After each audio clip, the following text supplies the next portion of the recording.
Hello guys, welcome to my channel mga kasinit. Magandang gabi, isang mapagpalang gabi sa ating lahat.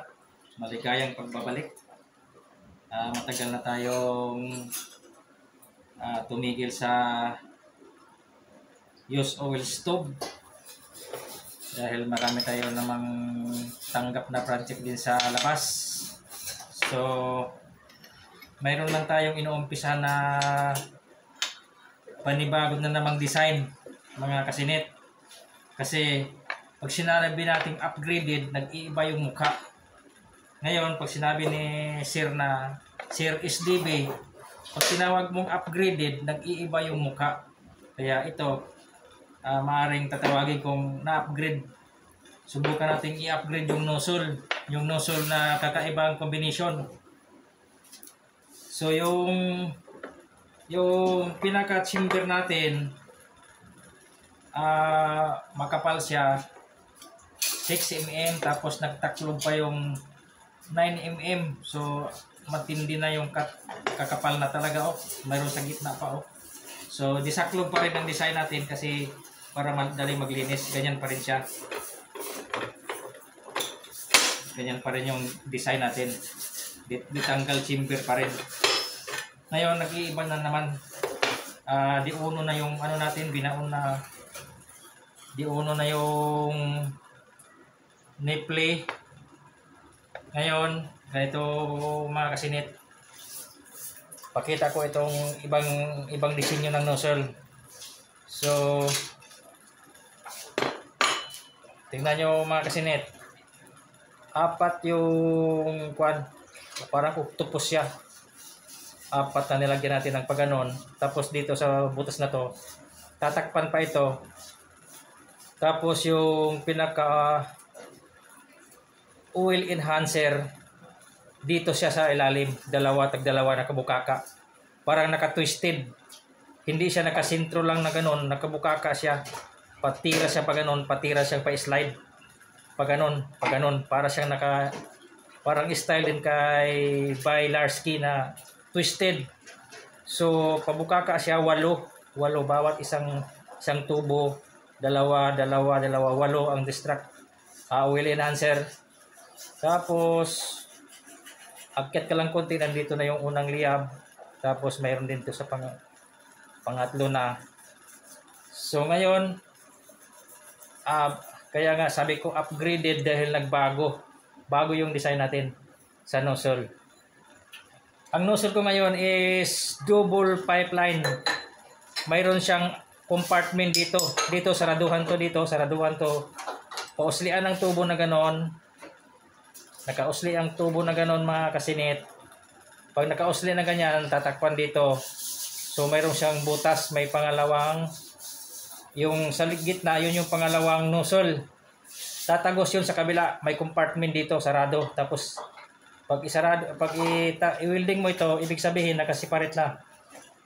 Yung hangin dito hindi tatagos sa kabila. Yung hangin naman dito sa taas hindi tatagos sa baba. Kaya may compartment. Ang dinadala niyang hangin dito lang sa banda sa taas.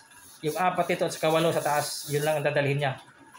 Tapos sa baba, yun yung baba lang din. Wala siyang pakialam sa taas. Yung sa taas walang pakialam sa baba. Kaya mayroon siyang divider na ngayon. May compartment.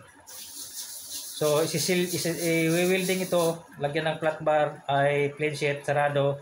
Tapos nakausli yung butas. May butas dyan. Tapos itatapal ito. Ibig sabihin, yung galing ditong hangin hindi makapunta sa taas. Yung galing dito. Yung galing naman dito hindi punta sa kababa. Kaya ganito. So, ngayon, kung ganun ang disenyo natin, double pipeline. Halimbawa, ganyan na siya guys, ganyan, nakabaon na siya. Ngayon, nakabaon na yan. Yung isang maliit, tumagos doon, tumagos pa dito. Tumagos pa siya dito. Tapos, yung itong maliit, nag-iiba yung linya niya. So, mayroon naman tayong plano. Papakita natin yung plano. Nandito yung plano. Naka-drawing para maintindihan nyo. So, makita mo natin yung actual. So yung isang linya na to na maliit papunta sa pinakatuktok. Yan mga guys. Yung itong linya na itong maliit pupunta sa pinakatuktok. Tapos may itong maliit may linya sa sarili. Nagpaganon. Tapos yung malaki na mayroon din dito. So doble ang doble ang pipeline sa baba pagdating sa baba. Ngayon, pagdating dito sa dulo nagkatagpo rin siya. Nagkasalubong rin siya dito malaki sa blower. Tapos mayroon siyang check valve. Mayroon siyang gate valve dito sa itong maliit, mayroon siyang gate valve. Para pag pinatay mo, yung sa taas namamatay. Pag nag-in-in ka sa taas wala na. Ang gumagana lang sa baba. Subukan natin itong disenyo na to kung uubra kasi prototype pa naman to. So, ganyan siya. Ganyan. Tapos idudugtong ito. So, natatanggal pa rin. Threaded pa rin sa baba. Threaded pa rin ito. Threaded pa rin. Yung maliit threaded pa rin. Ganyan guys. So, tapos natin nagpaliwanag sa actual. So, malakas yung oil enhancer dito kasi walo yung butas pababa. Tapos ganito, ito yung isa, itong maliit, tatagos sa pinakababa, tatagos sa taas. Tatagos siya dito siya magsusupply sa taas ngayon. Tapos yung malaking pipeline na di-uno dito siya susupply. Sa baba lang siya, sa oil enhancer lang siya magsusupply. Pirmirong liyab at saka pangalawang liyab. Tapos itong maliit dito sa taas. May dalawa pa dito. 4 at saka 8. Yun.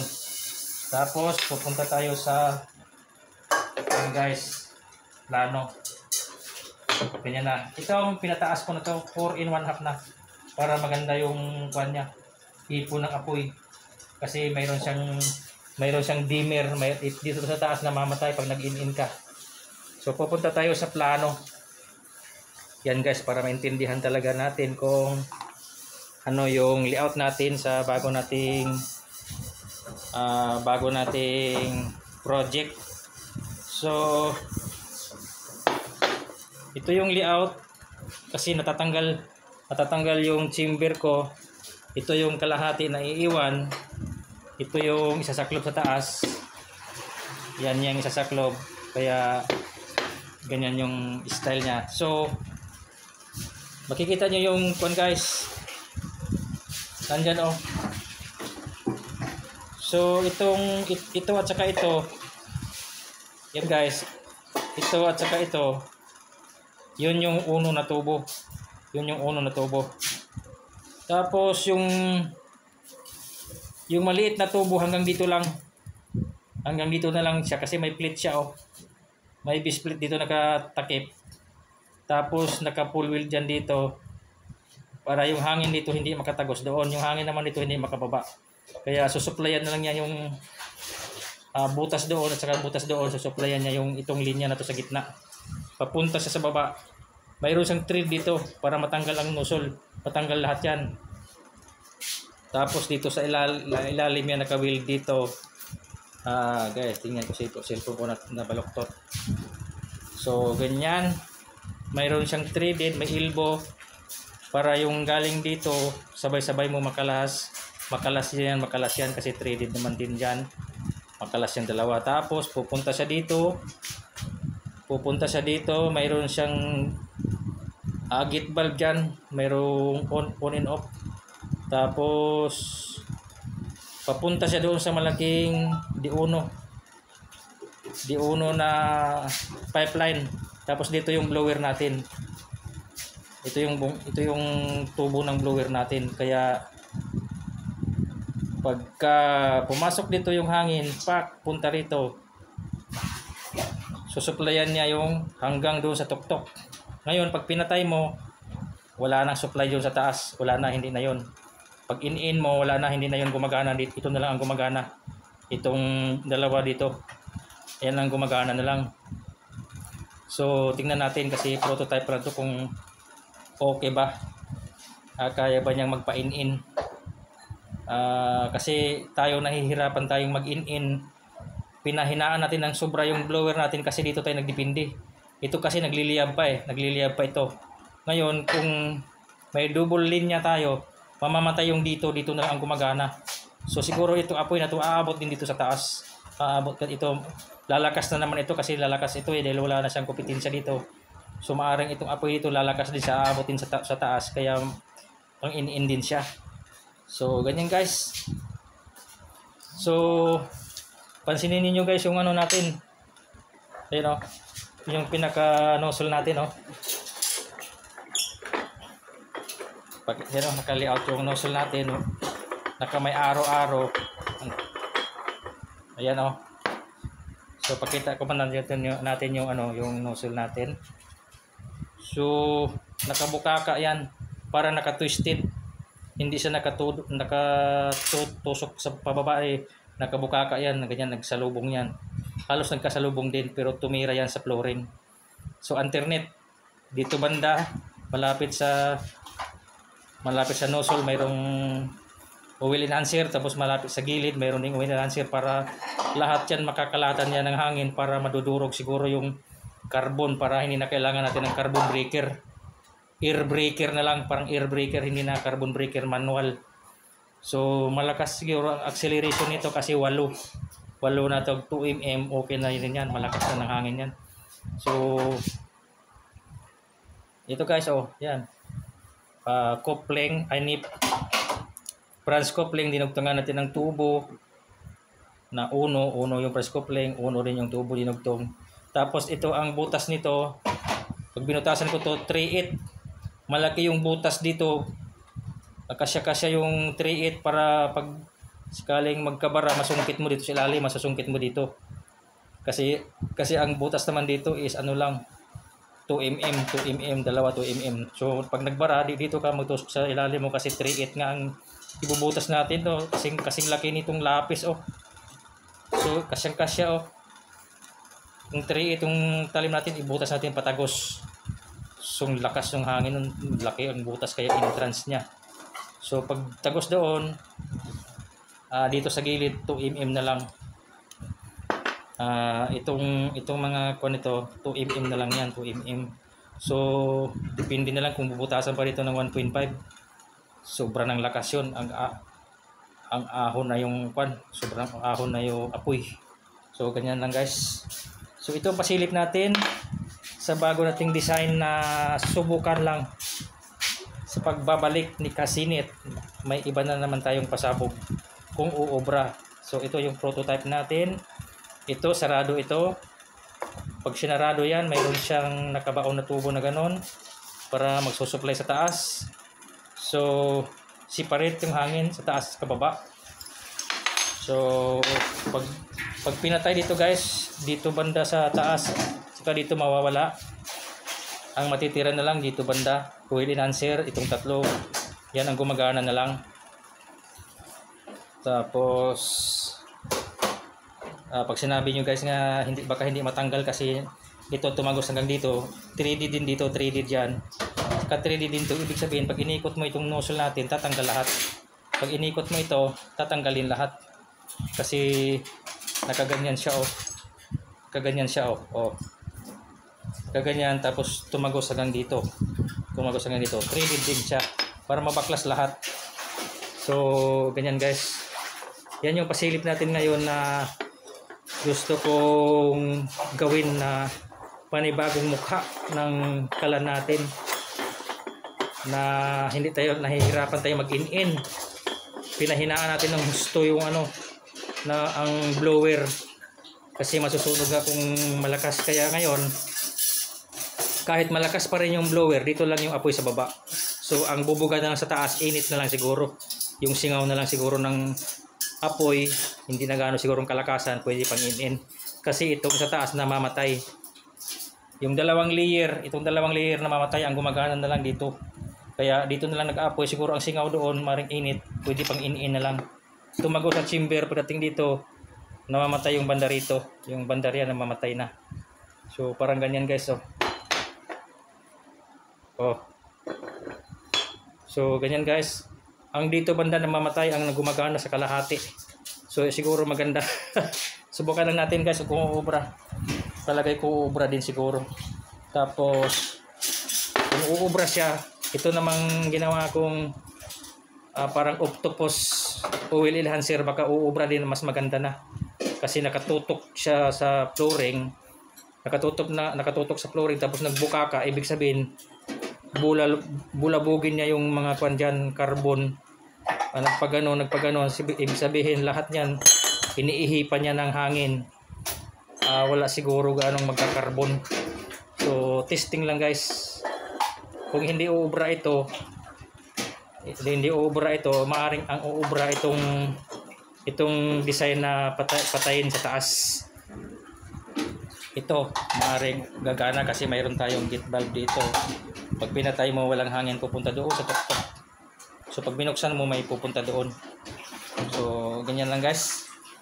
So abangan nyo ito guys. Hindi ko man ito mapaspasan na kahit chamber lang, tapos mayroong daanan ng hangin. So subukan kong i-fire test kung uubra ba, magliliyab ba siya.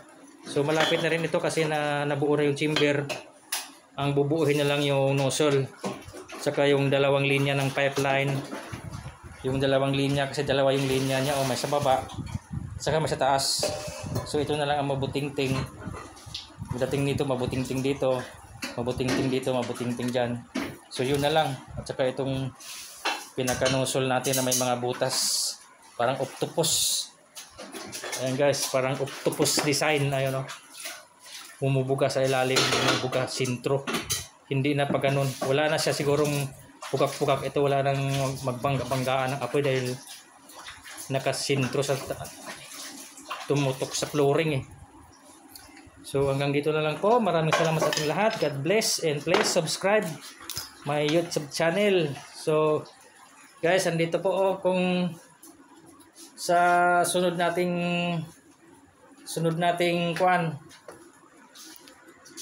videohan mo ko ba?